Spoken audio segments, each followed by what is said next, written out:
dəyərli izləyicilər, dünən gündəmi məşğul eləyən və gündəmdə kifayət qədər ciddi müzakirələrə səbəb olan bir xəbərlə bağlı mən də öz fikirlərimi səsləndirmək istəyirəm. Dünən biz müəllimlər axşam saat 6-ya kimi məktəbdə qalacaq deyən Təhsil Nazirinin, Elm və Təhsil Naziri Emin Əmrullayevin açıqlamasını təbii ki, yayımladıq. Hətta TikTokda 1.200.000-ə yaxında baxış oldu bu ana qədər deyirəm. Çünki müəllimlərin hamısı üçün bu bir inqilabi dəyişiklikdir. Amma ortada çoxlu sayda suallar var. Dünən qalaq xatırladıram. Azərbaycanda müəllimləri səhər saat 9-dan 6-ya qədər məktəbdə saxlamaq nə uşaqların savadına, nə təhsilin keyfiyyətinə, nə repetitorluq fəaliyyətinə hansısa formada təsir göstərməyəcək.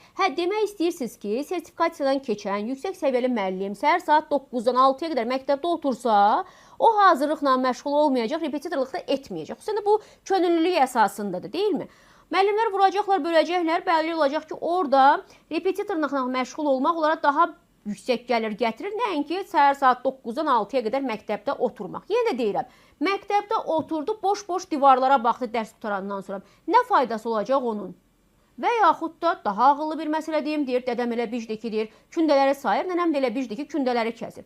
Müəllim nə edəcək? Hər zaman nə edib dədə-baba üsulundan? Məktəb direktorundan danışıb, anlaşıb, məktəb otaqlarından birini kirayəyə götürüb. Həm məktəbdə oturacaq, həm də o kirayə otaqda uşaqlarını çağıracaq, individual məşğəliyyətində məşğul olacaq. Yəni, bir daşdan iki quş vurmuş olacaq. Həm maaşı artacaq, məktəbdəyəm də, haradadır, nə bilim, Solmaz müəllimə, məktəbdə axtarırsan, məktəbin otaqlarından birindən çıxır. Otaqda nə edir? Onun heç kəsə dəxli yoxdur. Uşaq hazırlaşdırır. Yaxşı, bütün bunlar olmayacaqsa və yaxud da müəllim oturacaq, dərs bitib, deyilmi? Yüksək səviyyəli müəllimdir, uşaq da yoxdur. Nə edəcəksiniz? Həmin o saatlar ərzində valideynlərlə iş, nə bilim, məsələlərin hazırlanması, yəni bizə yox da.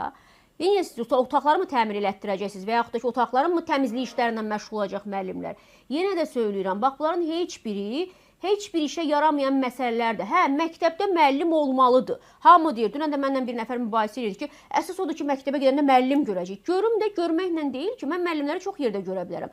Bunun mənim uşağımın təhsilinə hansı bir təsir olacaqmı? Yox. Yaxşı, hesab edək ki, o müəllim deyəcək ki, mən daha cəmaatın uşaqda evimdə dərs demək istəmirəm, üzrə boğazım cırıldı dərs deməkdən. Mən məktəbə gəlib səhər saat 9, axşam 6-ya qədər oturacam, qəşəng maaşımı da alacam, yüksək səviyyədə uşaq da hazırlamayacam. Nə olacaq? Uşaqlar yönlənəcəklər hazırlıq kurslarına.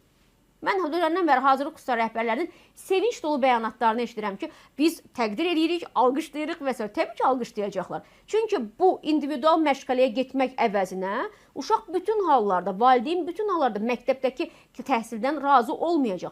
Və o müəllim heç bir halda dərsdən sonra istəyir 6-ya qədər qalmır, istəyir gecə saat 12-yə qədər onu məktəbdə qoyun.